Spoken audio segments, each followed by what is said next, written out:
Tenemos a Pablo del Río, psicólogo psicólogo con más de 30 años de experiencia en el Centro de Alto Rendimiento del Consejo Superior de Deportes y con experiencia en Juegos Olímpicos, en Río, en Tokio, en París. Que pase con nosotros. Fuerte ese aplauso. Adelante, ya puedo salir. Lo primero aquí, ¿no? Yo. Joder. Tenemos también con nosotros a Gloria Balaguer. Es una de las grandes referentes que hay dentro de la psicología del deporte. Ha trabajado, ojo, con el equipo olímpico de atletismo de Estados Unidos y con los míticos Chicago Bears de la NFL. Gloria, por favor.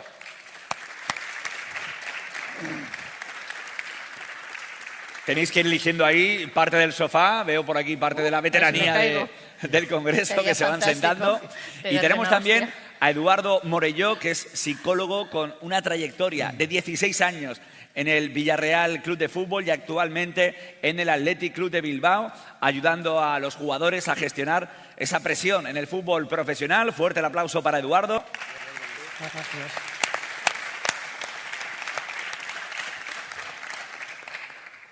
Sí, si hablamos luego de la soledad del deportista, pues habrá... Pues venga. Eduardo está un poco Entonces me solo en el sofá. Luego habrá también momento para más compañeros ahí. Y como moderadora tenemos a Verónica Gómez, que es coordinadora del área de psicología del Real Murcia y docente en la Universidad de Murcia, que va a guiar este debate y presentación. Así que, Verónica, fuerte ese aplauso. Y yo, que soy también muy de fútbol y fútbol sala, pero también muy de baloncesto, se ha dicho muchas veces, pero Michael Jordan decía, ¿no?, que el talento gana partidos, pero sí, pero el trabajo en equipo y también la inteligencia es lo que hace ganar esos campeonatos. Verónica, todo tuyo y disfrutad, que para eso estamos. Gracias.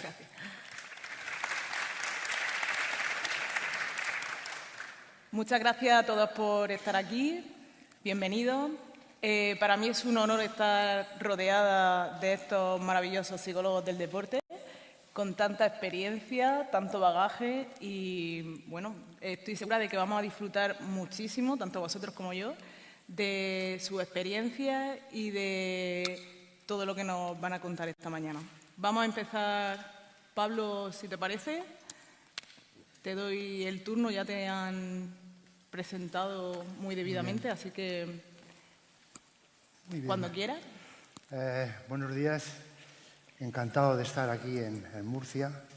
Creo que iniciativas como esta que se ponen en marcha con esa gran noticia de la renovación del convenio entre la Federación de Fútbol de la región de Murcia y la Universidad, creo que es parte del presente y del futuro en el que la psicología del deporte y el deporte, en este caso el fútbol, vayan de la mano, se vayan entendiendo y compenetrando para optimizar. Yo no soy de salud mental, ahora lo dejaremos claro, soy más de optimizar el rendimiento de entrenadores, jugadores, técnicos, etcétera, etcétera.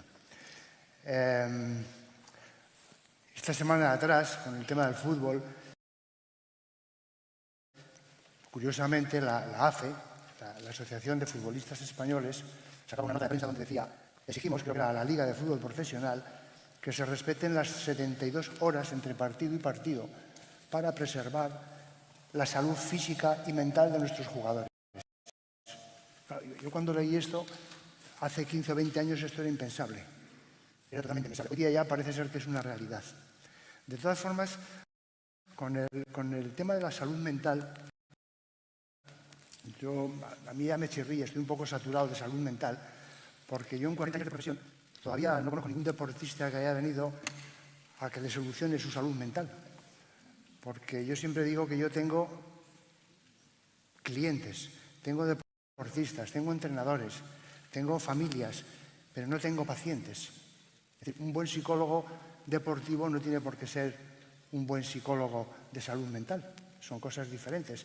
Y muchas veces el entorno y los propios profesionales a veces no lo tenemos claro, porque cuando se habla de salud mental hubo un antes y un después, Gloria. 26 de julio 2021, Japón. La gimnasta americana da un paso al lado y dice: señores, yo me voy, tengo que cuidar mi salud, no puedo salir ahí y romperme la cabeza, esto es importantísimo. Y claro, lo dice una gimnasta que venía de Río con 4 oros y 5 medallas. Claro, que una gimnasta haga esos comentarios, la prensa en ese momento dijo, existe la salud mental, coño, pues vamos a hablar de salud mental. Pero claro, mucha de la prensa no ha hablado de salud mental, ha hablado de depresión, ha hablado de suicidio, y cuando te hablan de este tipo de cosas se remiten a hace 30 o 40 años.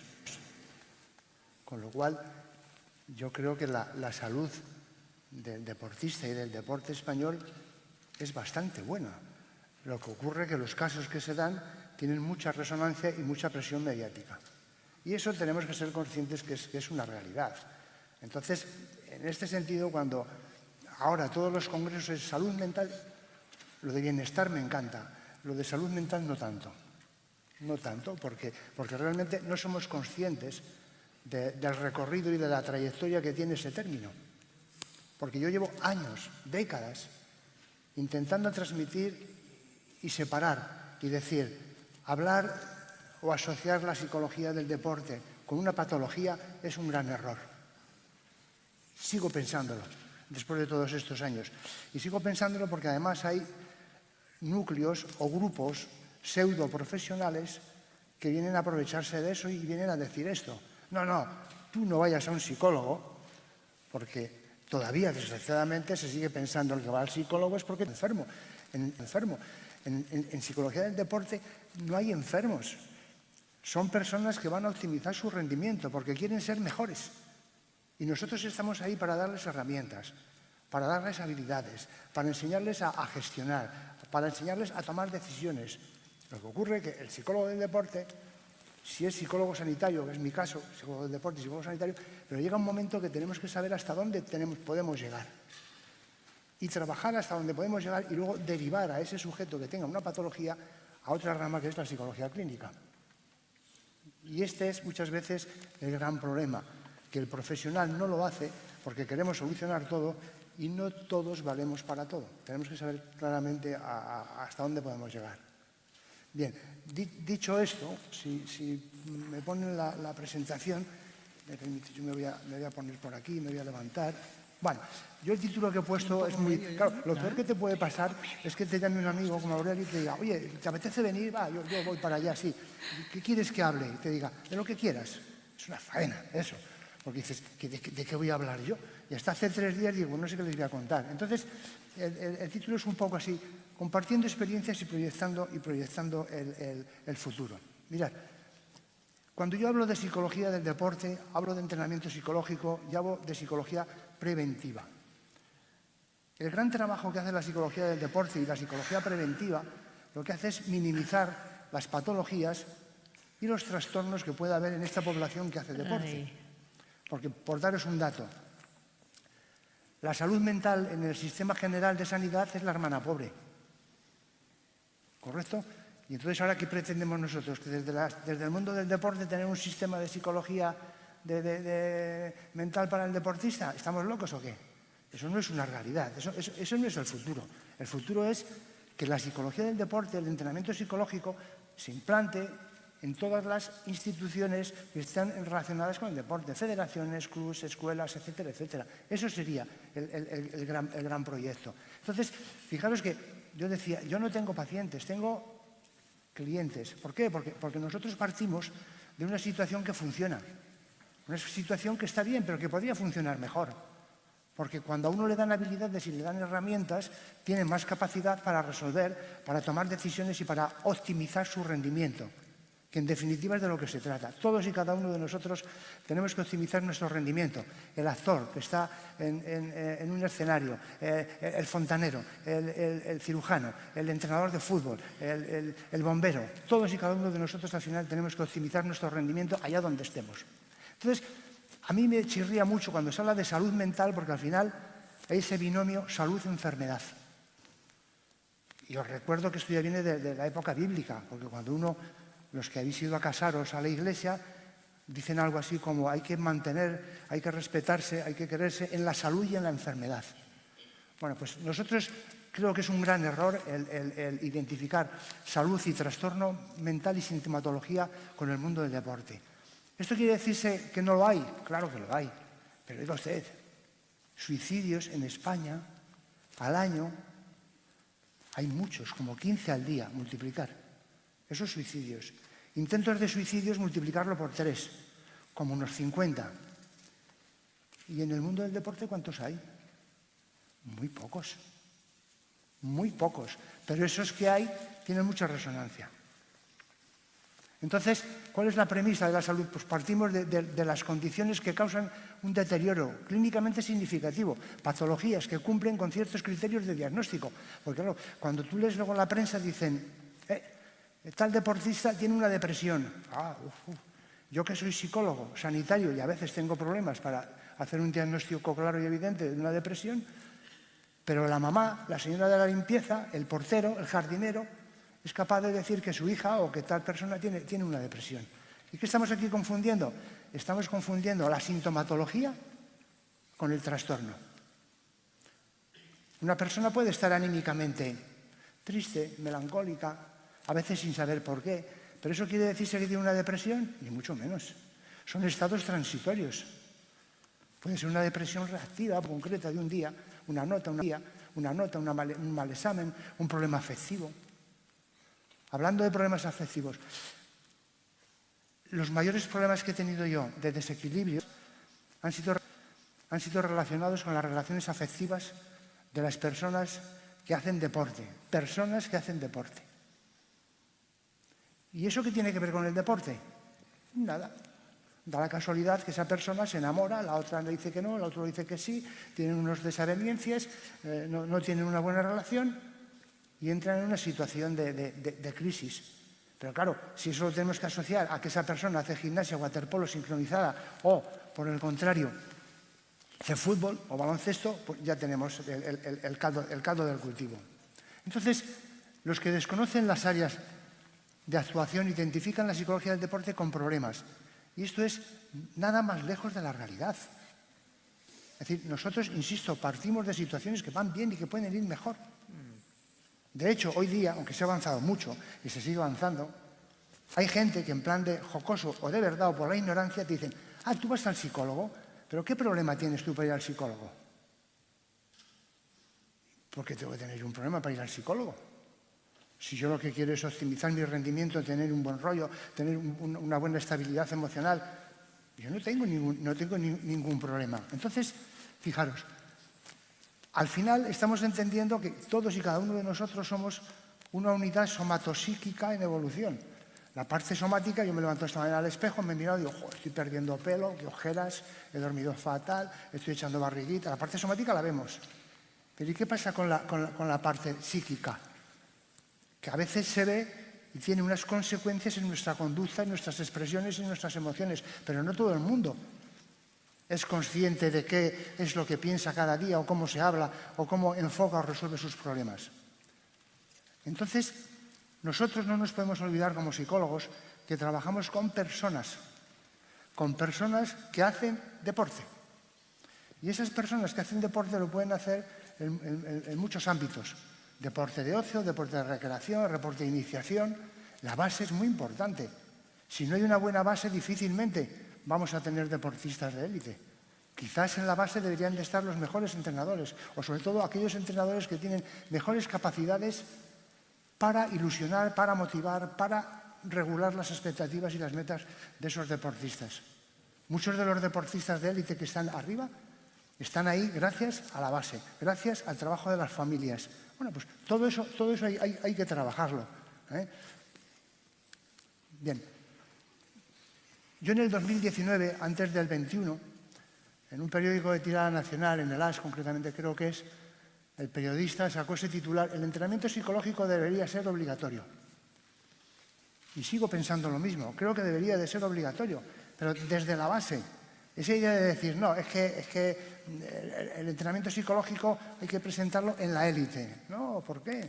En el mundo del fútbol, muchos de los errores que se han cometido es que compañeros psicólogos intentaban llegar a los equipos y trabajar con el primer equipo. Pero digo, ¿pero dónde vas? ¿De dónde vas?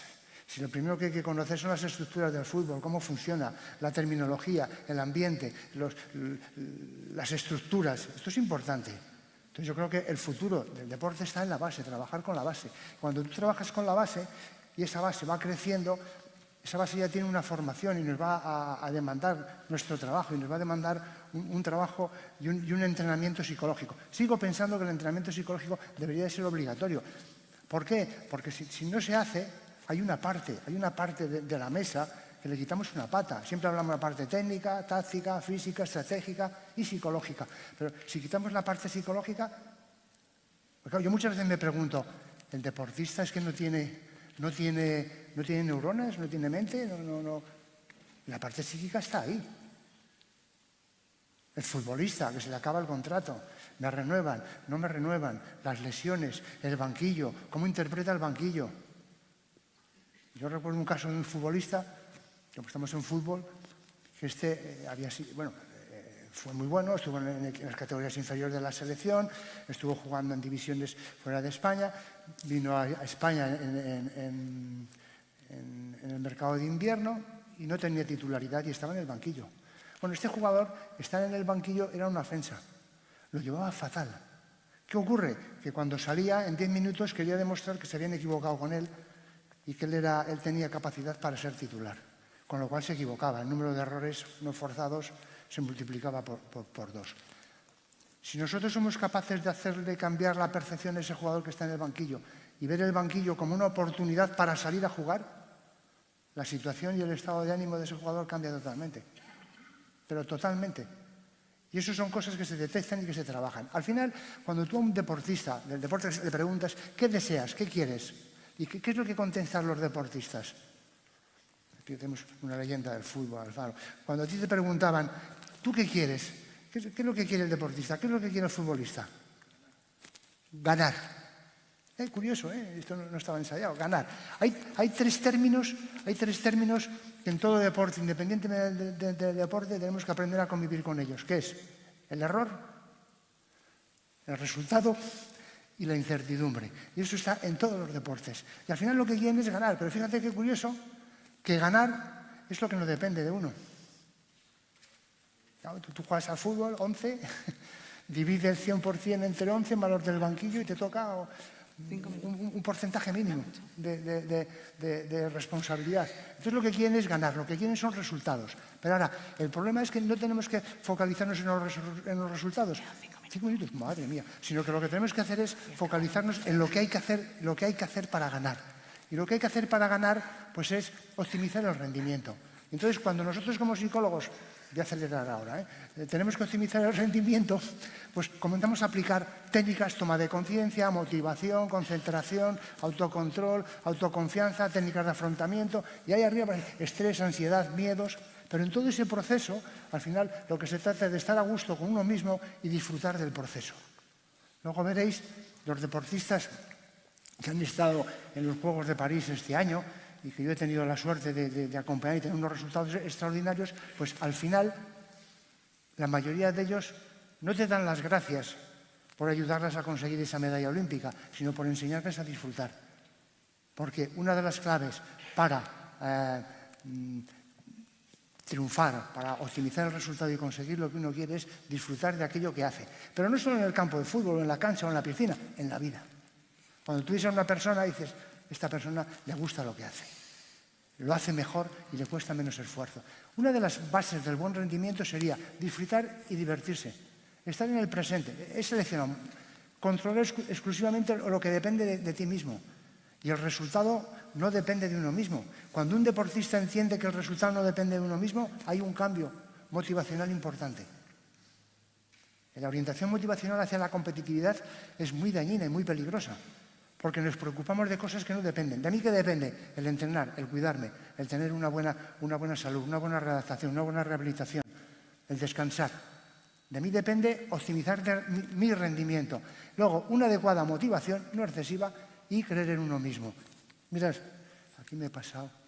No, ¿cómo voy hacia atrás? Aquí ya tengo un problema. No, la he liado. Ahora que sí que la he liado. A ver, no sé qué ha pasado aquí. Bueno. ¿Te has pasado? A ver si lo solucionan desde... A ver, los técnicos, a ver si me lo abren ahí. Bueno, entonces, fijaros, una de las cuestiones... Está cargando.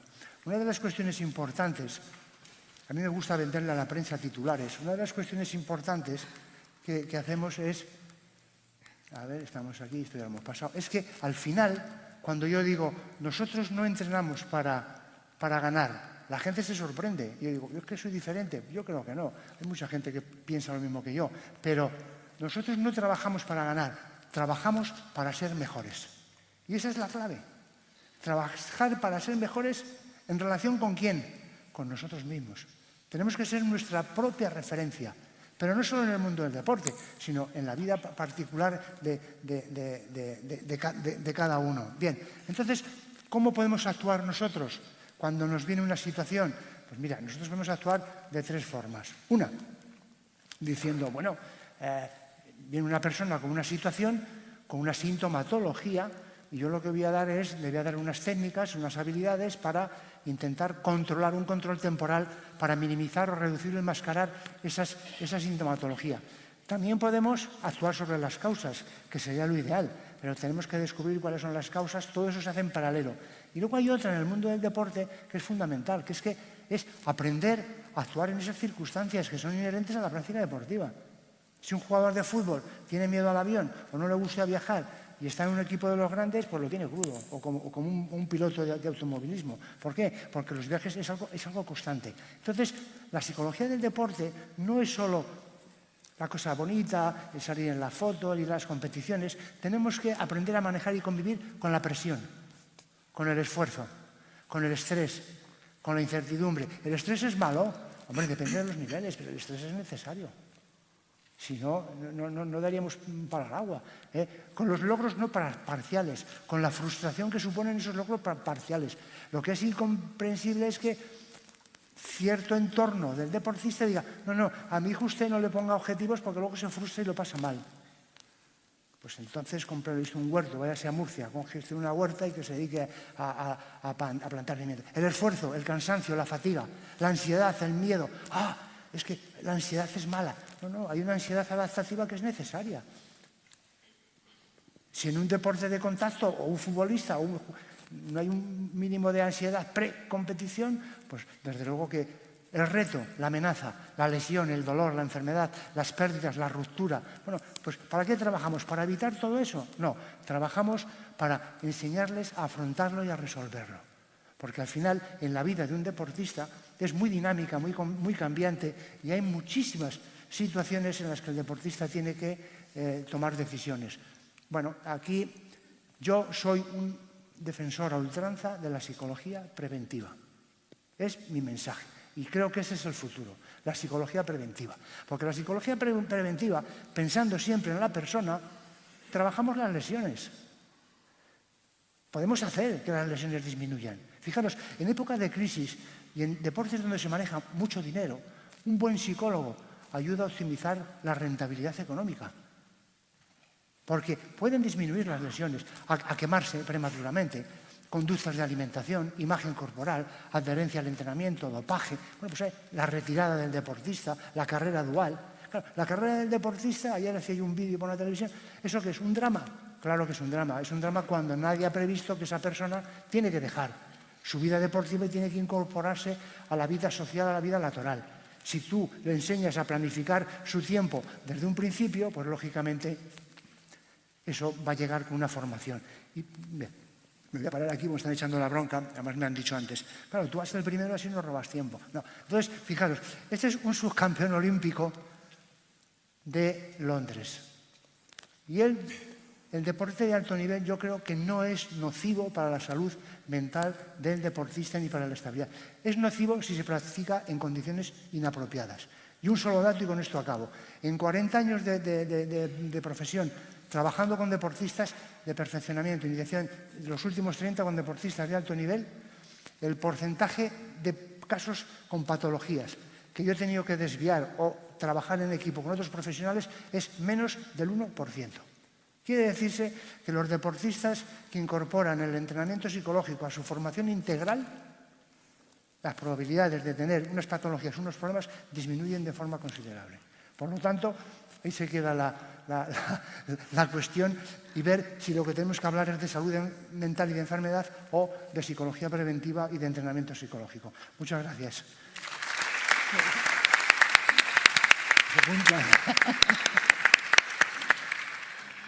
Bueno, muchas gracias, Pablo. Genial, no esperaba menos.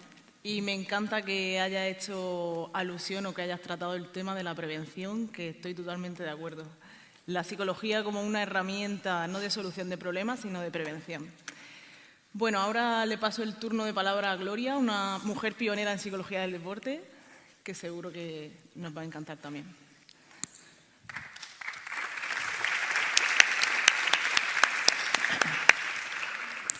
Muchas gracias a todos por estar aquí, pero sobre todo a Aurelio por invitar, por organizar.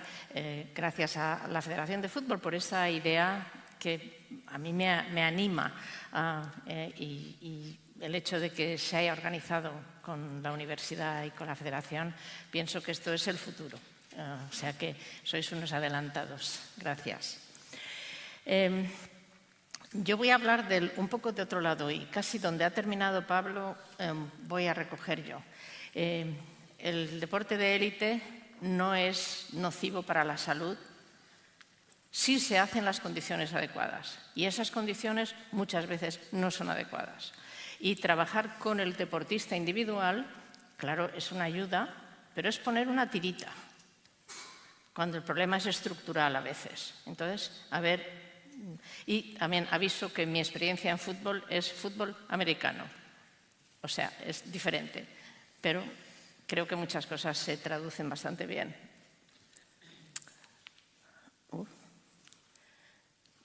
Vale. Antes que nada, evidentemente, el deporte de élite no es para todos, ni física ni psíquicamente. Hay gente a quien no le gusta la competición y aunque tengan muy buenas cualidades, no les gusta mucho competir. El reto, la evaluación constante. Estos son el desespero de los entrenadores, por cierto. Un chico, una chica con muchísimas cualidades que no lo quieren tanto, no les interesa, no les gusta. Y los entrenadores y los directivos van pensando, si yo hubiese tenido esas cualidades, pero no eres tú, es otra persona. Entonces, no es para todos y han de encontrar el camino este. El entorno es un entorno de presión y de exigencia. Esto es parte del deporte de competición y parte de lo que a algunos no les gusta.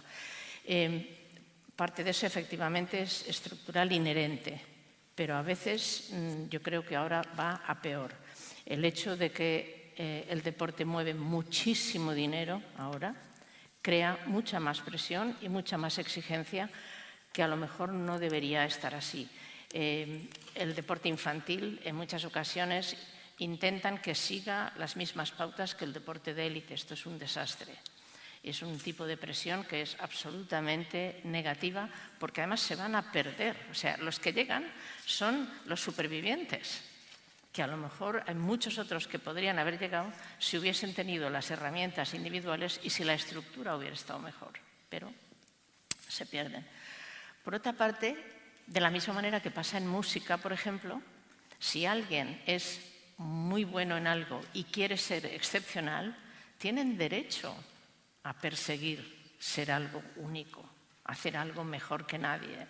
Entonces, dar esa oportunidad. Hay veces que gente que dice a padres de deportistas, ¿por qué le metes en esto? Es mucha presión. Cuidado, si este chaval o esta niña quiere y le gusta y tiene habilidad, tiene derecho a poder ser todo lo excepcional que puede llegar a ser. Entonces, no todo el mundo puede, pero para el que puede y quiere, tiene que haber un camino. Entonces, pienso que esto hay que también tenerlo en cuenta. Y la otra cuestión es que ahora, con las redes sociales y el hecho de que la información está al alcance de la mano inmediatamente para todo el mundo, tanto el éxito como el fracaso son terriblemente públicos. Y eso crea una presión constante. Aparte que en las redes sociales la evaluación ya no la hace solo el entrenador o los directivos. Cualquier señor sentado en su sillón manda un mensaje metiéndose con uno porque ¿cómo has podido fallar este gol? O con el entrenador. Vaya una técnica estúpida que has usado que esto te ha costado el partido. Y esto es constante. Imaginar si en nuestros trabajos el día que te sale mal un examen sale inmediatamente en las redes sociales, o el día que cometes un error. O sea, es que nos agobiaríamos todos y sin embargo nos parece que, bueno, pues que lo han de aguantar. Yo creo que aquí habría que, claro, una de las herramientas que pienso que hacemos todos es decir a los deportistas, por favor, no te fijes tanto en las redes sociales, no pongas cosas que te exponen a que hagan comentarios, incluyendo, por ejemplo, la foto de tu niño de 6 meses, porque luego sale, tienes un mal partido, y como le pasó a un jugador del equipo en Chicago, le mataron a comentarios sobre lo retrasado que tenía de aspecto su niño, no llevaba el año. O sea, sentarse, esconderse detrás de la anonimidad es muy fácil, pero el estrés es real para los deportistas. ¿Cuáles son los retos que seguro que impactan la salud mental y el bienestar de los deportistas en general? Porque es parte de esa estructura, de esta situación. Evidentemente, la dureza física, la fatiga y las lesiones. Las lesiones son parte del deporte de élite. Entonces, eso es algo con lo que vamos a tener que lidiar. Evidentemente, es un área que se trabaja, no solamente la prevención y la recuperación, pero desde el punto de vista físico, el hecho de que la preparación física esté adecuada y se prevengan lesiones. Pero aún y así, el nivel de exigencia de querer hacer cada vez más y mejor, las lesiones son parte de eso. A veces esas lesiones determinan la retirada deportiva. Esto es una retirada no escogida. Y el estrés de repente el acabarse las ilusiones de la vida. Entonces, esto es algo a considerar. ¿Cómo lo manejamos? La vida del deporte, de nuevo, del deportista ahora, porque hay mucho más inversión económica, hay muchos deportistas que siguen en la práctica activa hasta mucho más tarde en su vida. Antes, pues a los 20 y pico años, llegar a los 30 era muchísimo. Ahora vemos, pero en muchos deportes, nadadores nadando con más de 30 años, siguiendo activos en la competición, futbolistas, jugadores de básquet, etc. ¿Qué pasa? Que sus etapas normales de desarrollo de la vida se ven impactadas. Entonces, si este año estás en este equipo y el año que viene estás en otra ciudad o en otro país, el establecer relaciones de pareja es bastante complicado. Si ya tienes una familia, ¿qué pasa? Te la tienes que llevar de repente, sacar a los niños del colegio, ahora vamos a otra ciudad. O se queda la familia y el padre o la madre están separados unos días, unas temporadas, unos meses, porque lo demanda la situación. Y al terminar el deporte con 30 y pico años, entrar a meterse en el mercado laboral, están en desigualdad de condiciones con sus iguales, a no ser que sigan con la vía. Y claro, hay algunos famosos, muy conocidos, que lo tienen más fácil, pero la mayoría de los demás no. Y sin embargo se encuentran en la misma situación. Ya no hablemos de maternidad y paternidad. La decisión de tener un hijo o no tenerlo alrededor de los 30 años, sobre todo para las mujeres, es una cuestión importantísima porque no hay un tiempo ilimitado para ello. Y entonces es una decisión que impacta porque ahora hay muchas más mujeres a estas edades compitiendo activamente y bien. Entonces, esa decisión es algo que genera muchísimo estrés en las familias, en el individuo, y si tienen ya hijos, irse a un campo de entrenamiento preolímpico y después a los Juegos Olímpicos, estar fuera de casa un mes sin el bebé no es viable. Con el bebé es muy difícil. Entonces, ¿qué soluciones le damos? Todo esto es estructural y ahora se está empezando a hablar, pero no creo que no tenemos unos planes concretos para estas cosas. El deporte de élite implica inestabilidad. No sabemos cuánto tiempo vas a estar. Cambia de entrenador, a mí no me gusta tu estilo, vas fuera y traigo a otro. Y podrías estar jugando muy bien, pero si eso no va dentro de este sistema, de este entrenador, pues vas a la calle. o vas a otro club. Pero hay una inestabilidad profesional y, claro, con eso a veces financiera, y luego los cambios de residencia, lo que representa, es un estrés para toda la familia, claro. Y desde luego para el profesional que se encuentra o la profesional que se encuentra en esta situación. Y de nuevo, esto es tal como está organizado, así es. Y en muchos casos eso es una jubilación a edad muy temprana. Claro, yo he visto pues, algunas niñas de rítmica jubilarse a los 18 años con lo que representa, decir, ya nunca más seré tan bueno en nada. A los 18, 19 años. Y no es verdad, en realidad es posible que lo que les ha hecho tener éxito en este área les puede hacer tener éxito en otras, pero en ese momento no lo ven. Y es una pérdida muy importante de identidad, de algo que efectivamente haces mejor que nadie o que muy poca gente y de repente ya no lo tienes. Es un estrés tremendo. El trabajar con la retirada del deportista es importantísimo. Y es verdad que vemos depresiones clínicas con la retirada. No todo el mundo, pero algunas sí. Y muchos una fase de ajuste o desajuste importante que hay que considerar. Para los jóvenes deportistas que llegan a la élite muy rápidamente, ¿qué pasa? Según el deporte, en el fútbol americano, los rookies, los que entran el primer año, el sueldo mínimo creo que es un poco más de $500,000 anual.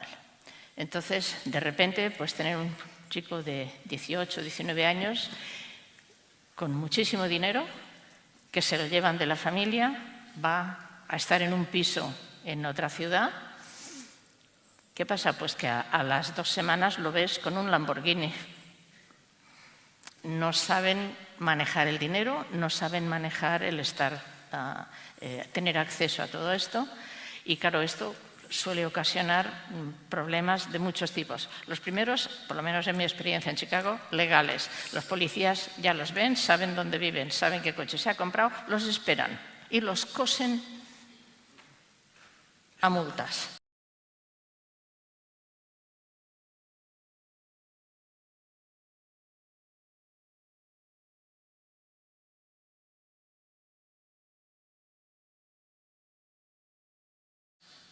Porque la respuesta de la familia, ¿qué hace la familia cuando un joven deportista de repente tiene acceso a este nivel?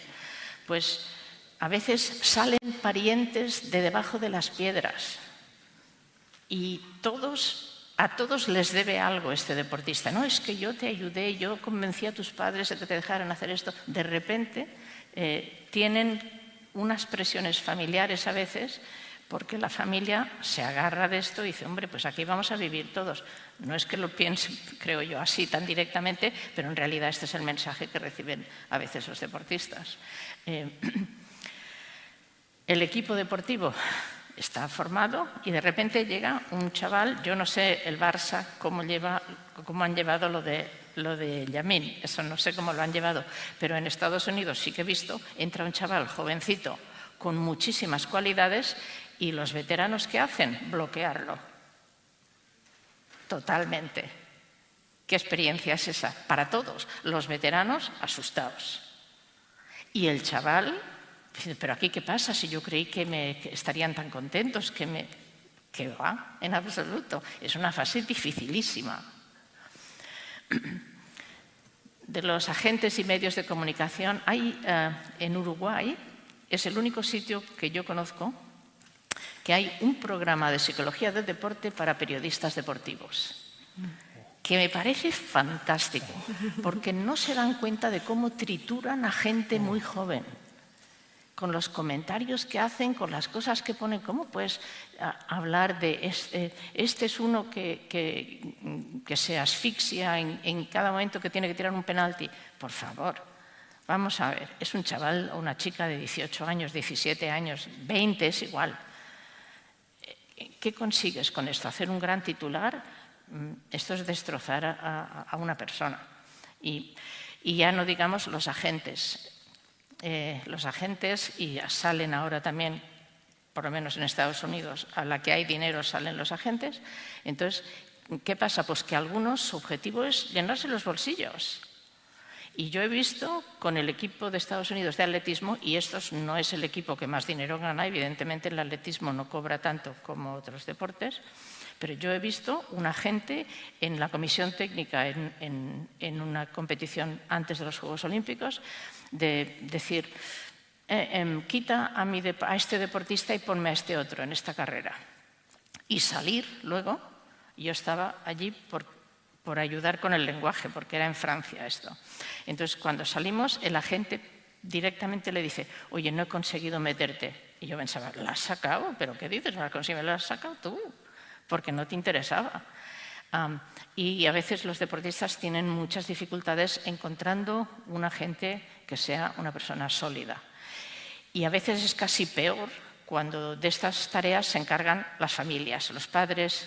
O sea, yo he visto situaciones que han creado unas tensiones y unas peleas familiares extraordinarias. Esto es parte de la vida del deportista de élite a según qué niveles, claro. Y las expectativas, si lo haces muy bien, tienes que ir a mejor. De ahí, si estás aquí arriba, lo que no puedes hacer es bajar nada. Y ya sabemos que el progreso nunca es en línea recta, entonces va a haber siempre subida. Esa tolerancia no se les da. ¿Qué hacemos? ¿Cómo trabajamos la psicología del deporte con los deportistas de élite? Antes lo hablábamos un poco Edu y yo. La verdad es que esta es una población muy difícil de estudiar. Pues porque no puedes acceder a ellos, no puedes decir, oiga, déjenme investigar a ver si esto iría bien o no iría bien. No te dejan, con bastante razón, no te dejan. Entonces, ¿qué pasa? Pues que es muy difícil, libros no lo encuentras. Entonces tienes que ir buscando información, en mi opinión, de muchas áreas. Y yo utilizo bastante la psicología de las organizaciones, de la misma manera, psicología social, psicología clínica y, evidentemente, la psicología del rendimiento. Pero hay que buscar información de muchos sitios porque es una población especial de la que hay poco documentado basado en la evidencia. Hay mucho escrito, hay mucha tontería también.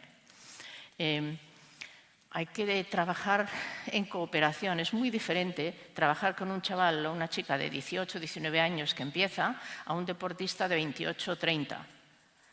Con un deportista de esta edad es un trabajo de cooperación. En principio siempre ha de ser de cooperación, pero mucho más cuanto mayor. Has de cambiar. No es decir, bueno, yo trabajo así. No, yo trabajo, depende de lo que necesite este deportista. Un deportista de 30 años es un trabajo de cooperación y le preocupan muchas cuestiones además del deporte, de familia, de futuro, de identidad, qué hago yo, quién soy yo.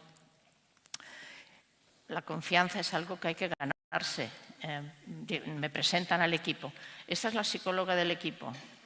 Vale, eso es un título. No saben quién soy como persona, ¿por qué se van a fiar de mí? Pues no deberían, hasta que nos conozcamos.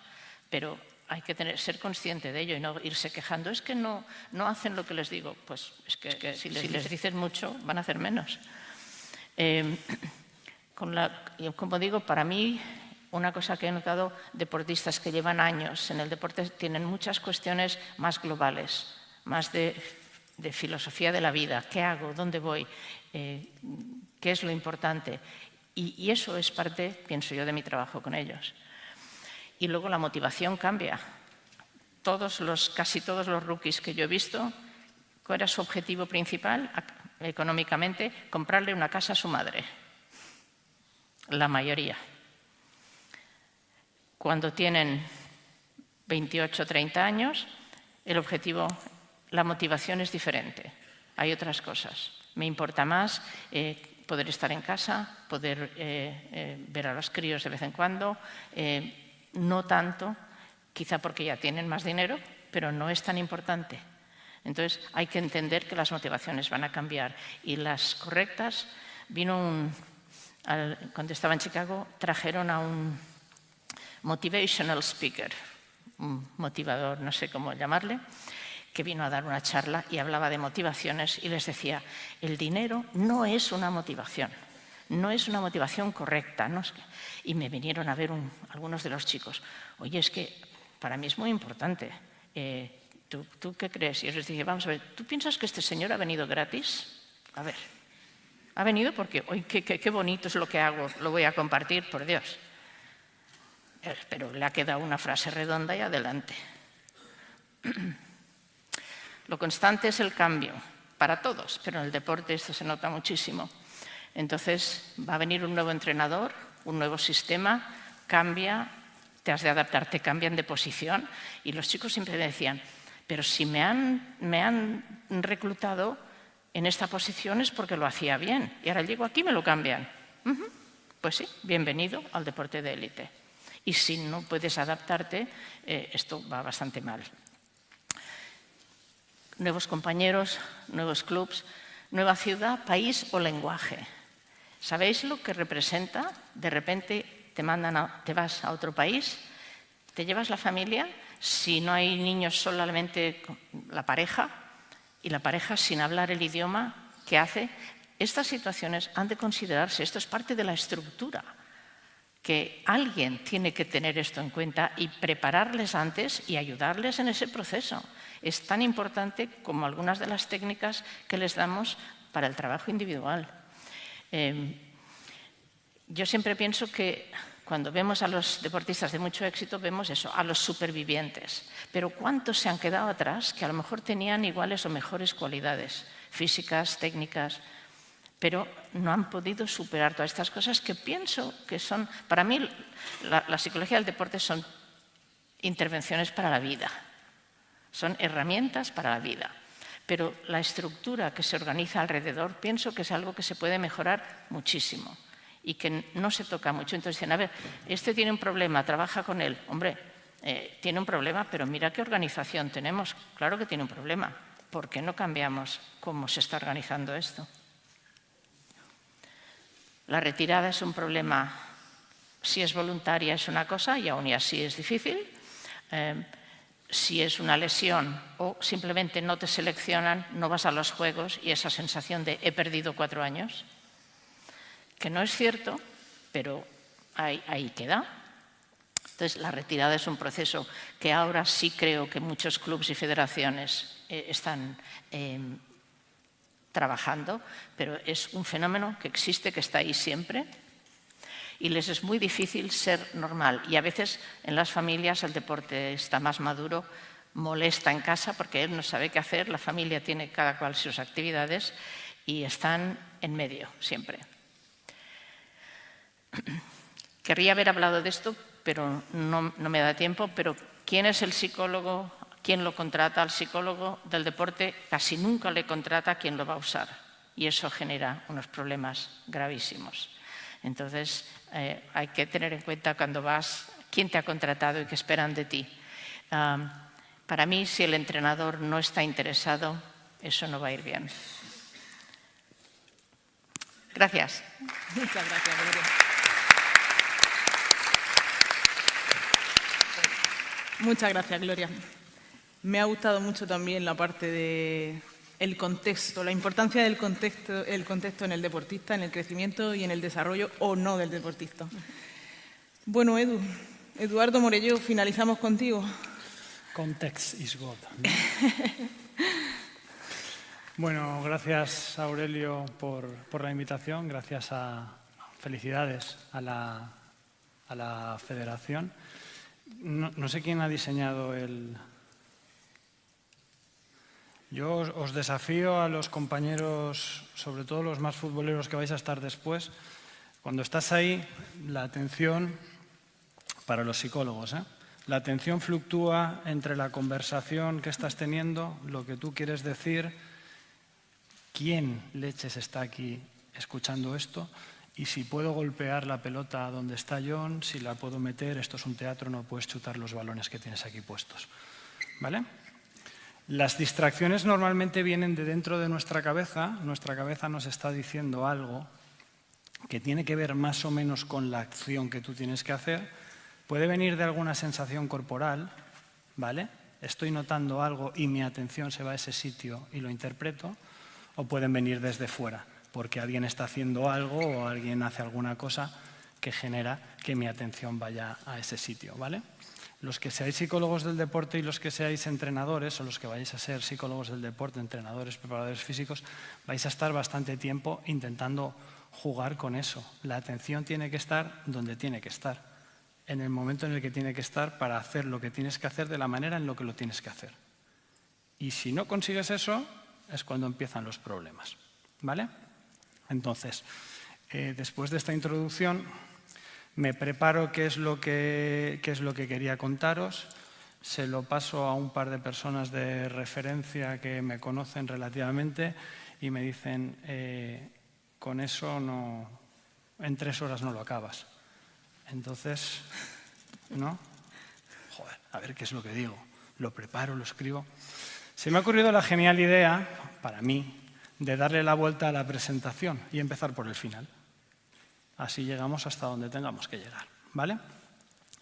He estado muchos años en una cantera de un club, en el Villarreal, ahora llevo 3 en el Athletic Club, montando el departamento de psicología en un sitio, montando el departamento de psicología en el otro. Entonces, muchas de las cosas que voy a explicar son de los clubs donde yo he estado, o algunas son de los clubs donde yo he estado, a lo mejor puedo decir alguna cosa que es de otro club. O sea, que nadie identifique, puedo estar hablando de cualquiera, ¿vale? Entonces, estamos intentando hacer algo que nos ha resultado relativamente fácil porque a veces las cosas, el tiempo y el momento es el adecuado para hacer algo concreto, ¿vale? Voy a poneros 2 ejemplos, si consigo encontrar la maquinita de pasar diapositivas. ¿Me he salido? Bien. Vale. ¿Qué botón estáis utilizando para pasar? ¿El de arriba? ¿Este? Vale, muy bien, perfecto. Genial. Problemas del directo. Lo que estamos intentando hacer en el Athletic ahora mismo es juntar lo que es la psicología del deporte aplicada con la universidad, con los requerimientos del club. ¿Vale? Yo formo parte de un departamento de rendimiento donde hay nutricionista, data science, donde hay sport science, donde hay médicos, donde hay preparadores físicos, ¿vale? Entonces nuestra idea es analizar el rendimiento de nuestros jugadores y llevarlo al máximo nivel, ¿vale? Cuando yo llego, con John, que lo veréis esta tarde, nos encontramos esto. Las lesiones hacen que los jugadores tengan dificultades para llegar donde tienen que llegar. Y aquí permitidme que haga un breve KitKat. Algunas de las cosas que puedo decir son para provocar, ¿vale? Si las personas que quieren ser futbolistas supieran esto de estadística y de matemáticas, ¿querrían seguir siendo futbolistas? Profesionales, ¿eh? No jugar al fútbol. El fútbol nos permite unos determinados juegos que, como nosotros vemos en la tele todos los días a los futbolistas profesionales, de hecho en esta sala hay gente que ha sido futbolista profesional, pensamos que los futbolistas profesionales son personas reales, cuando estadísticamente tendríamos que empezar a tener problemas. No os digo los que queráis ser... ¿Cuántos psicólogos tenemos en la sala? ¿Vale? Vamos bien de psicólogos, entrenadores. ¿Vale? ¿Y los demás? ¿Ciencias de la actividad física y del deporte? Vale.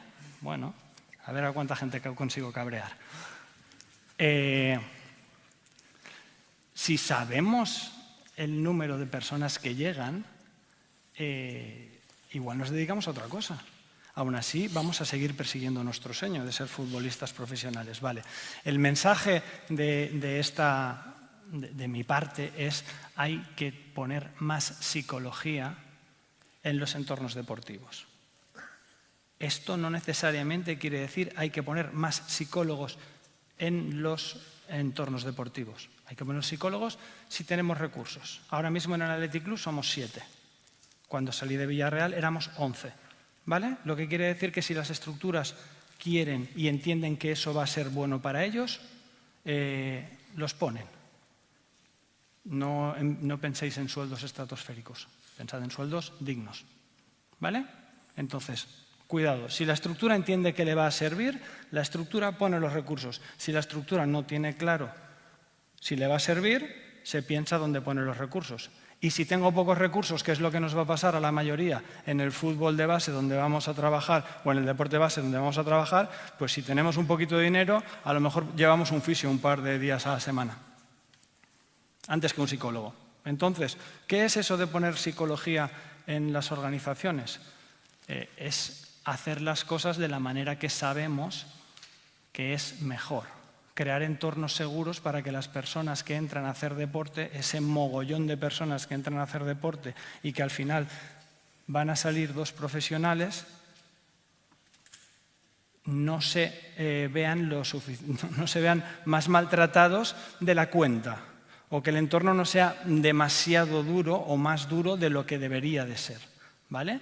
A mí me encantaría haber cogido, no sé si eso se puede hacer a lo mejor en algún congreso, utilizar las cosas que han presentado los compañeros que son muy chulas como para decir, ¿veis? Aquí donde pone esto, pues esto es lo que quiero decir cuando tal, porque muchas de las cosas han salido. Más psicología en las organizaciones. Esto a lo mejor es políticamente incorrecto lo que voy a decir, pero muchas veces como psicólogos nos encontramos que tenemos que arreglar algo que es consecuencia en parte de la acción o inacción de los adultos que están alrededor de esos deportistas jóvenes.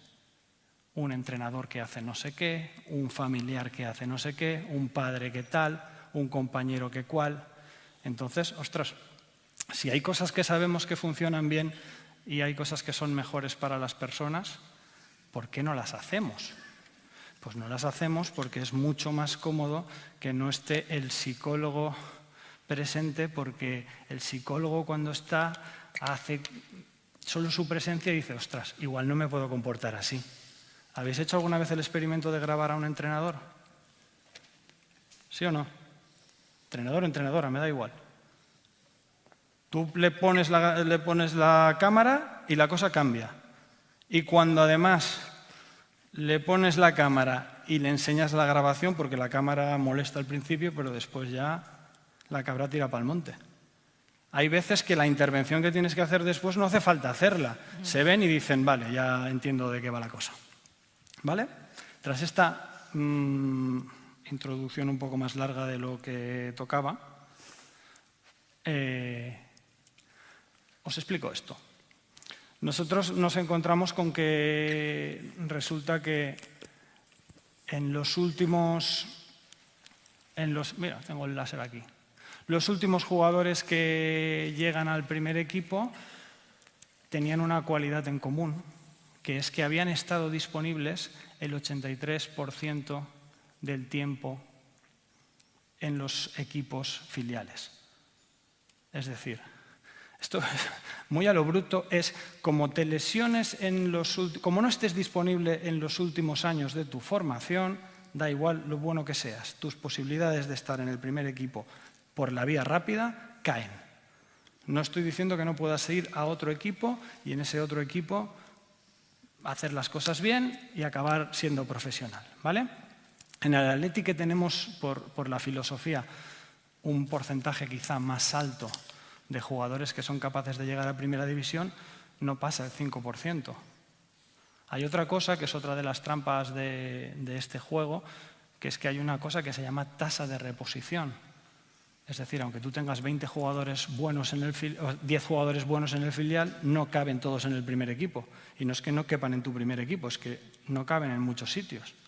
Y después al final te encuentras con gente muy buena que dice, me tengo que ir a jugar a segunda ref a tal sitio, me van a pagar 800, el piso vale 500, me quedo jugando en mi casa en tercera, que no es mi categoría. ¡Pum! Te caíste de la rueda, adiós.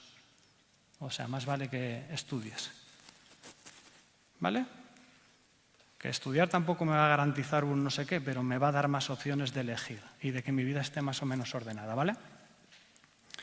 En esta situación, y aquí viene la unión de la academia, de la universidad, con el fútbol profesional. ¿Es difícil? Sí. ¿Se puede hacer? Sí. Sabemos desde hace mucho tiempo que el estrés está relacionado con la enfermedad, en el deporte, con las lesiones deportivas, ¿no? Entonces aquí tenemos un protocolo que en su momento Aurelio y Alex crearon. Lo que hemos hecho es aplicarlo, ¿vale? Y creo que eso es lo relevante. Lo relevante es que hemos conseguido aplicarlo y hemos conseguido hacer que funcione.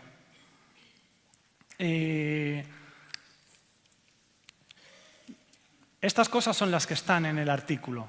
Y aquí tenéis el artículo, quiero decir, aunque ahora veáis los datos de los cuestionarios, sobre todo para los más psicólogos y tal igual, está en el artículo, no os preocupéis. O sea, lo podéis buscar y está. Y después vais a ver unas diapositivas que también están. No hace falta, no es rocket science, no es una cosa que nos hayamos inventado ayer y que sea secreta, ¿vale? La relación entre el estrés y las lesiones deportivas existe. ¿Qué es lo que hemos hecho? En todos los clubs con recursos, y estamos poniendo ejemplos de sitios con muchos recursos, ¿vale? Si yo no tengo, como contábamos ayer, si yo no tengo gimnasio en un equipo de primera división para entrenar, pues difícilmente voy a tener psicólogos y voy a tener movidas, historias de estas raras.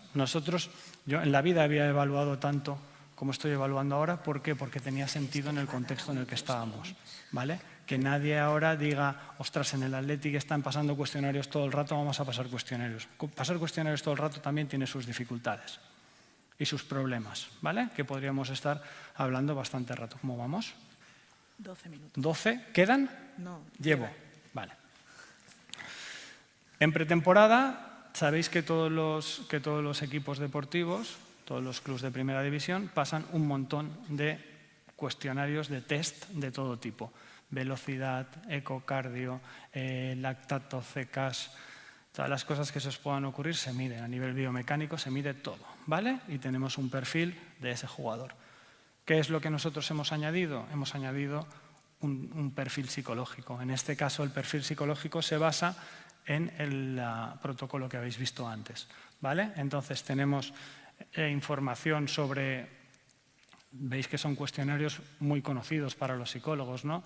Las habilidades y las características para la competición, cómo son normalmente de ansiedad, la ansiedad rasgo, el perfeccionismo, cómo están, ese bienestar psicológico, ¿no?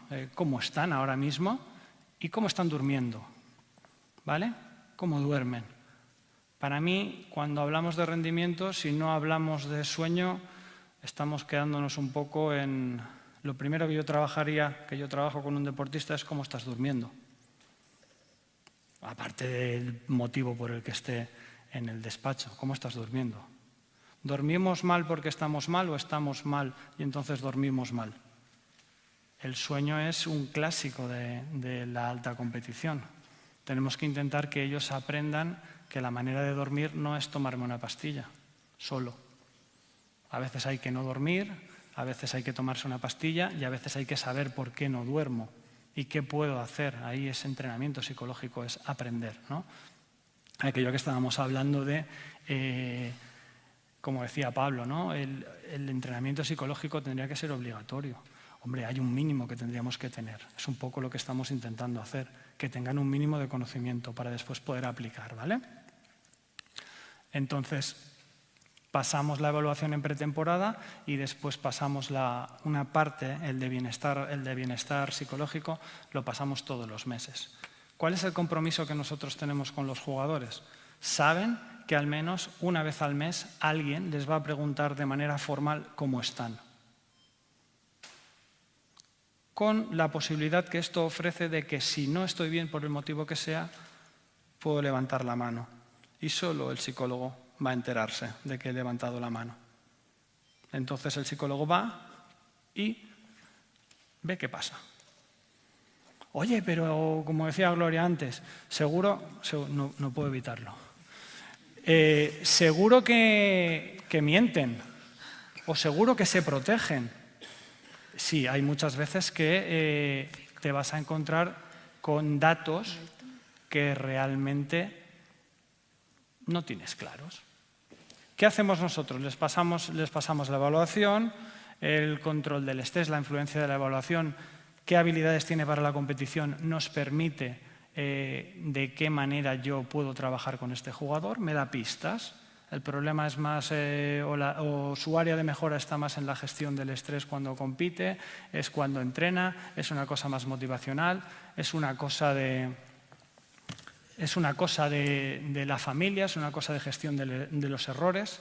Eso nos da muchas pistas de por dónde podemos trabajar con ese deportista, si ese deportista después quiere trabajar, ¿vale? 5, vale. Entonces, con eso hemos creado un índice de riesgo y ese índice de riesgo lo que nos dice es cuidado con este deportista que tiene algunas áreas que puede mejorar.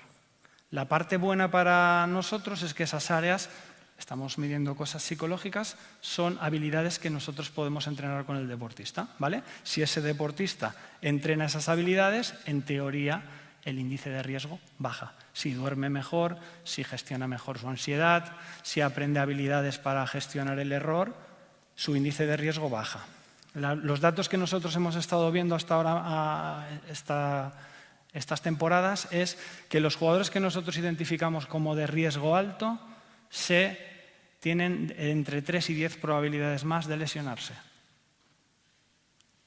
Lo que es algo que la teoría nos decía, más estrés, menos disponibilidad, más vulnerabilidad a lesionarse, ¿vale? No estamos explicando la causa de por qué se lesionan, estamos diciendo esto que dice la teoría, a nosotros lo estamos viendo aquí. A lo mejor en los datos de este año cambian, pero es así. Lo que nos da es la opción de poder intervenir, de poder aumentar la disponibilidad de esos jugadores, que son jugadores que si están disponibles en los últimos años podrán ser elegidos. Si no están disponibles, no, pasar al tren, adiós. ¿Vale? Porque la tasa de reposición, ¿os dais cuenta que estoy intentando enganchar todas las cosas? La tasa de reposición es la que es, no hacen falta 10 jugadores para el primer equipo todos los años. ¿Vale? Por otro lado, estamos intentando crear en nuestro club un contexto que no solo genere futbolistas, que tenga en cuenta más cosas aparte del fútbol. El fútbol es una parte súper importante, pero no es toda la parte, no es todo lo importante, ¿vale? Habréis oído hablar muchas veces de la formación integral, necesitamos que el contexto sea lo suficientemente amable con el deportista para que no solo aprenda a competir al máximo nivel, sino que también aprenda más cosas que le hacen falta. ¿Cómo lo estamos haciendo? Lo estamos haciendo con un programa que llamamos Garatus, que es desarrollando en euskera. Y lo que hacemos es cada jugador...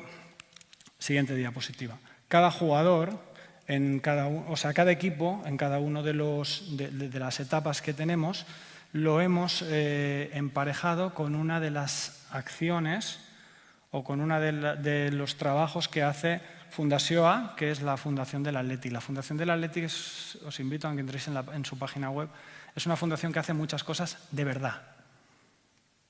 Muchos proyectos de trabajo con personas en riesgo de exclusión, de promoción de la cultura. Entonces lo que hacemos es que cada equipo se junta con una de esas asociaciones, con uno de esos grupos y hace un intercambio de experiencias. Es decir, yo voy a trabajar con un equipo, soy un infantil, estoy emparejado con un equipo de niños que son de familias inmigrantes y que tienen más dificultades para acceder al deporte. Pues yo voy un día a ver dónde entrenan y qué realidades tienen, ellos vienen otro día a Lezama y ven cómo soy y qué realidades tenemos, entrenamos juntos un día, nos vamos todos juntos a otro sitio, de manera que tú lo que consigues es, a lo largo del proceso de estar en el Athletic Club, no solo haber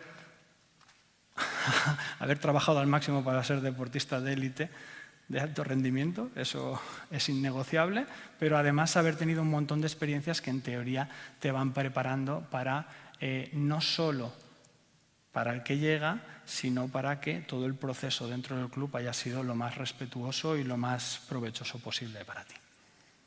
Muchas gracias.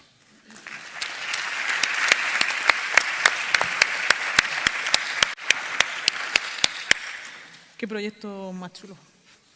Te felicito. Eso es lo que hay que copiar. Esto es lo que hay que copiar, correcto. Copiar con orgullo, además. Bueno, estoy segura de que habéis disfrutado un montón, como yo. Tengo aquí un montón de cosas apuntadas, pero ahora nosotros ya hemos hablado mucho. Os toca a vosotros, si tenéis alguna duda, si queréis preguntarle, aprovechad que tenemos a Pablo, a Eduardo y a Gloria por aquí. Cualquier duda, levantad la manilla y...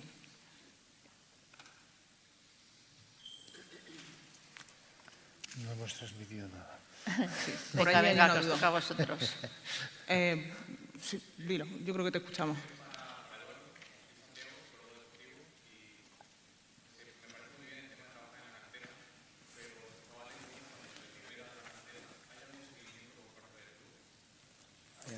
Sí, esa es una de las patas que tiene el proyecto. Queremos acompañarlos no solo cuando están, sino cuando salen. Ese cuando salen tiene varias patas. Primero, ayudarles en la salida. Cuando salen, tú puedes intentar encontrarle un destino. Ahora, por ejemplo, es bastante habitual, no sé si lo conocéis, jugadores de una determinada edad salen y el propio club les ayuda a gestionar una beca en Estados Unidos para poder jugar fuera. Entonces sí que tenemos una de las partes que estamos intentando desarrollar es esa, el seguimiento después. A día de hoy no hay ninguna obligación escrita que nosotros ahora mismo estemos ejecutando. Nosotros tenemos esa percepción de que queremos hacerlo. Uno de los problemas que tú te encuentras en el deporte, en el fútbol en este caso, es que tú no tienes ningún tipo de compromiso a nivel de ningún tipo. No solo cuando están algo, pero cuando salen, la cantidad de gente que queda en el arroyo, tú como club no tienes ninguna posibilidad. Nosotros seguimos, la red de clubs convenidos del Athletic es bastante grande. Entonces, de alguna manera, si tú vas a jugar a otro club convenido, sigues teniendo ese soporte, digamos, ese paraguas del Athletic. Entonces, a ese nivel estamos mejor que bastantes otros equipos.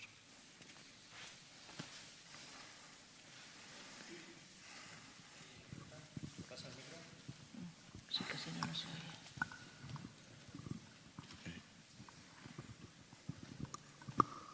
Vale, buenos días. Quería preguntarte, Eduardo, porque el año pasado viví una experiencia con uno de los entrenadores y quería saber si tú consideras que la figura del psicólogo, además de ser muy importante para el deportista, también lo podría ser y debería de serlo también para el entrenador. Puesto que entiendo que en lo que es la base del deporte, por ejemplo, el año pasado, ya os digo, yo tuve uno de los entrenadores que hizo que uno de sus deportistas dejara, en este caso, de ser portero, porque le generó tantísima desconfianza, tantísima presión y tantísimo malestar que el propio jugador dijo, no quiero ser portero, pero aparte dijo, y no sé si quiero jugar al fútbol. Entonces mi pregunta es, ¿tan importante es la figura del psicólogo para el deportista de base, que entiendo que ahí es donde se forja lo que es el cimiento, también en este caso para el entrenador, porque hay entrenadores y entrenadores? Sí. A ver, os he dicho que digamos, el mensaje principal era poner más psicología en el deporte. Precisamente va con eso. Hay una de las cosas que siempre, que es un clásico, ¿no? Tú tienes que intentar alinear los objetivos del entrenador con los objetivos de los jugadores, con los objetivos del club. Y ya con los objetivos de las familias sería maravilloso. Si en el deporte de base o de iniciación tú como entrenador tienes una percepción de... A mí me gusta la metáfora del entrenador como jugador de ajedrez. Pero yo soy el entrenador y yo utilizo las piezas y las piezas hacen lo que yo quiero que hagan. Si sale bien es porque yo he movido bien las piezas, si sale mal es porque las piezas no las he movido bien. Entonces, en este caso, probablemente, y estamos inventando porque no lo conocemos, el entrenador, esa pieza no sirve para lo que él quiere, entonces la tiro fuera. Ahí no solo el problema sería del entrenador, sino del club. Porque la filosofía, si en la filosofía del club ese entrenador encaja, Ese entrenador está utilizando sus habilidades, sus estrategias, su psicología para conseguir un objetivo, que es que ese jugador no esté. Igual no es suficientemente bueno, igual no me gusta, igual no me cae bien. Bueno, ahí yo creo que el club es tiene que tener muy claro qué conductas están aceptadas con esos niños y qué conductas no. Y si tú entras en el estándar, pues bien, y si no, no. Si vas a un sitio donde el entrenador es voluntario o donde el entrenador cobra muy poco, pues haces lo que consideras.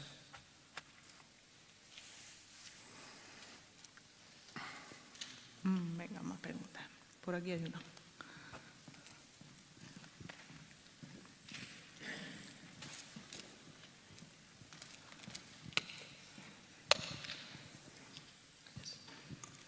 Buenos días, mi nombre es Miguel Ángel, soy estudiante de Psicología, alumno de Aurelio, y quería preguntarle a Eduardo sobre la autoexigencia y el deseo de ser mejor. Y tenía curiosidad de saber, ¿a partir de qué edad, a partir de qué liga, en qué casos, en qué gente, existe el deseo y aparece la voluntad de ser el mejor? ¿En qué momento tú decides, yo quiero entregarme a este deporte o quiero realmente destacar en esto? Porque ni siquiera sé si todos los jugadores tienen realmente ese deseo. ¿Sabes que hay jugadores de fútbol que no les gusta el fútbol? Hay jugadores de fútbol profesionales que no les gusta el fútbol. Entonces, yo no sabría contestarte, no sé mis compañeros que te pueden contar sobre ese deseo, si realmente existe o no existe. Hay gente que está ahí porque se le da bien, porque su hermano jugaba, y de repente, probablemente tienes que tener un deseo de querer ser el mejor. Pero yo conozco muchos jugadores que están ahí y su deseo no es ser el mejor, es formar parte de un equipo, me gusta entrenar, me gusta el juego, me gusta hacer determinado tipo de cosas. Pero probablemente si vas a los ejemplos extremos que todos podemos tener en la cabeza de jugadores que, bueno, yo siempre a veces para provocar digo que Messi no existe y cosas así, porque estadísticamente entre no sé cuántos millones de personas, pues que exista alguien así, ¿no? Yo no sabría decirte, no sé. A ver, es que depende del deporte, depende del contexto. Pero yo, por ejemplo, os puedo hablar de una deportista, Carolina Marín, creo que la conocéis. Esta jugadora, yo trabajé 8 o 9 años con ella y en un momento determinado dijo, quiero ser la mejor en todo, desde Huelva, ¿no? Quiero ser la mejor en todo. Y ese quiero ser la mejor en todo, ¿cuándo surgió? Pues curiosamente surgió un día que jugó un partido con su compañera de selección y perdió. Y ese fue el desenlace que le hizo pensar que quería ser la mejor en todo. Pero la mayoría de los deportistas con los que yo trabajo no es que quieran ser los mejores en todo, sino que quieren ser mejores, que es una diferencia importante. Porque yo quiero ser la mejor en todo, pero ¿y con quién tienes que competir? ¿Con las chinas, con las coreanas? ¿Con quién? ¿Cuál es la competencia? Y para afrontar una competición y una carrera deportiva con cierta estabilidad, la competencia tiene que ser interna, no tiene que ser externa. Tiene que ser interna y tiene que ser contigo mismo. Es decir, Carolina contra Marín, Marín contra Carolina. Y esta deportista, pues la competitividad, la garra, la personalidad que tiene en la pista está más que demostrada. Ahora, no hay un momento que digan, yo quiero ser la mejor en todo, sino que al final es una evolución y un aprendizaje y una serie de experiencias que les hacen ir modulando un poco su orientación hacia la práctica deportiva y hacia su rendimiento. Pero lo importante es competencia interna, superarse a sí mismo. Yo creo que eso es una orientación que va bastante bien. Y por eso yo creo que hay que tener en cuenta que el objetivo del deporte infantil y juvenil es mantenerlos en el deporte. Porque no saben bien, y sería un poquito ilógico que el único objetivo fuese ser el mejor. No todo el mundo es el mejor. Pero para unos es ser parte del equipo, para otros es porque me encanta jugar, para otros es viajar. Hay muchas cosas diferentes, pero si se mantienen en el deporte hay la posibilidad de que evolucione a querer ser el mejor y desde luego mejorar es el lenguaje que utilizamos nosotros siempre. mejorar. No necesariamente a los otros, sino compararte contigo mismo antes y ahora cómo estás. Pero si no siguen en el deporte, ahí ya lo perdemos. Curiosamente hay un dato, y es que aquellos chavales que se han iniciado y en una base tienen resultados fáciles porque tienen habilidades, pero no tienen entrenamiento ni volumen de entrenamiento, suelen seguir. Pero también es cierto que muchas veces cuando se les requiere un trabajo y una constancia para seguir avanzando, lo dejan.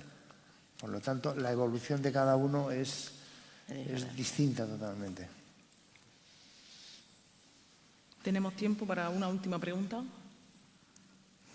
¿Alguien se anima? Ah, ahí tenemos una, vale, perdón. Hola, muy buenas.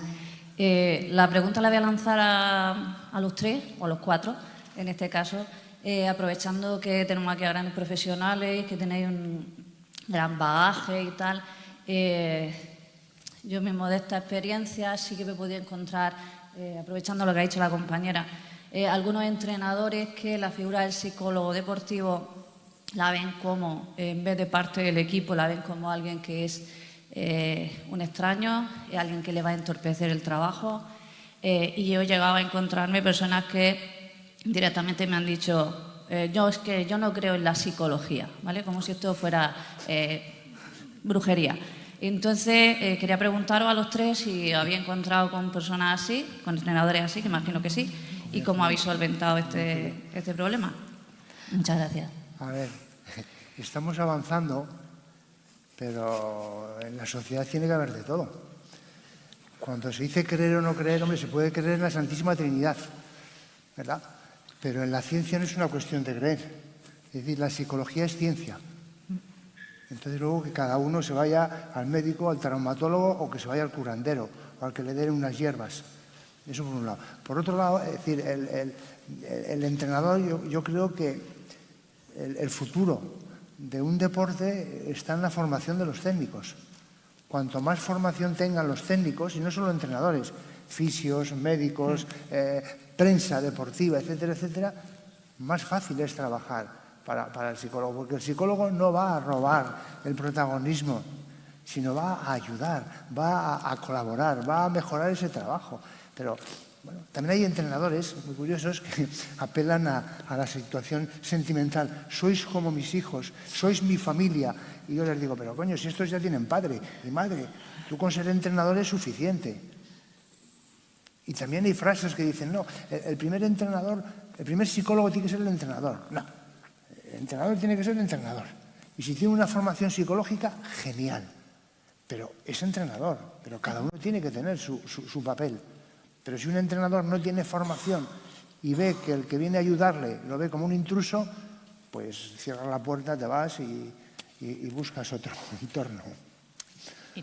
Y también yo creo que nuestra profesión tiene responsabilidad, porque algunas de las experiencias que han tenido algunos entrenadores con psicólogos que han ido, yo le voy a ayudar a ganar, vamos mal, si prometes eso, o que van a decirle lo que tiene que hacer.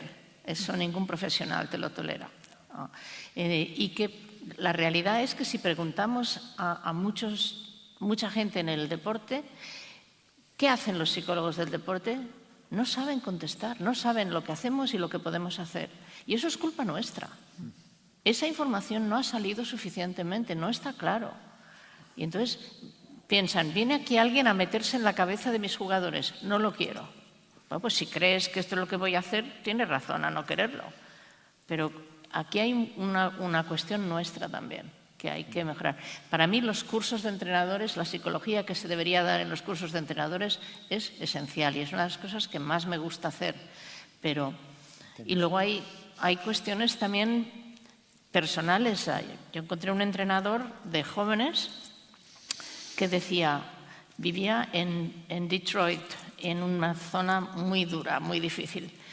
Y decía, no, es que si eres y les dices todo lo que hacen bien y eres muy positivo, estos chicos no estarán preparados para sobrevivir lo que tienen que sobrevivir. Entonces era una cuestión filosófica para él. No quiero, si no puede tolerar que le diga lo que hace mal y que sea duro, es que no es para Y, oye, era una cuestión filosófica, aquí no era Entonces, hay muchos elementos, pero en realidad una gran parte es nuestra de saber explicar qué es lo que hacemos, lo que podríamos hacer y cómo, sin ir a vender humo. Sí, este es un tema recurrente.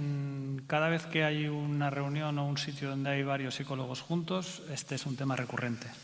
Yo llevo tiempo soñando con que se organicen congresos en la que no sea un congreso de psicología de psicólogos contándonos nuestras penas, o un congreso de traumatólogos con sus historias. Y cada vez ya empiezan a aparecer los psicólogos en el congreso de traumatólogos, porque tenemos cosas en común. Al final, yo no sé si nos hemos dado cuenta de que los que hacen deporte y los que dirigen el deporte son personas.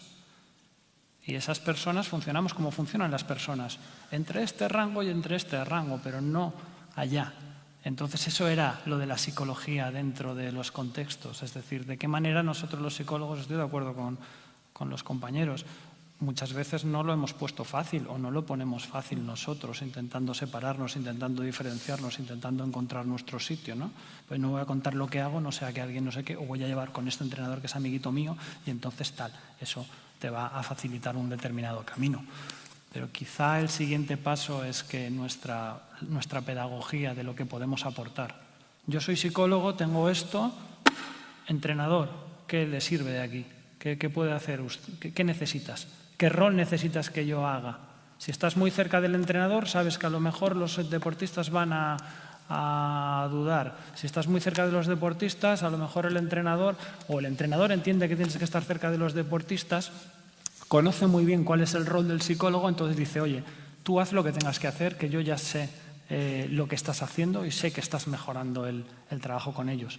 Muchas veces nosotros vamos donde el entrenador, ¿qué quieres ver de este deportista? Quiero ver esto, esto y esto. Te vas donde el deportista y intentas trabajar eso. Y a veces le pides ayuda al entrenador y otras veces no. Pero el entrenador tiene que entender, el entrenador, el que manda, el que paga, tiene que entender muy bien cuál es tu rol, qué te puede pedir y qué no te puede pedir. Porque depende de lo que me pidas o depende de lo que quieras que yo haga, no puedo hacer mi trabajo como debería hacerlo. Y ahí nosotros nuestra deontología también hay que ponerla encima de la mesa y saber nosotros hasta dónde podemos y hasta dónde no podemos llegar. También podemos decir que no o que sí a determinadas cosas. Bueno, nos sacan la tarjeta roja. Tenemos que abandonar el campo. Muchas gracias a todos, muchas gracias a los tres, ha sido un placer.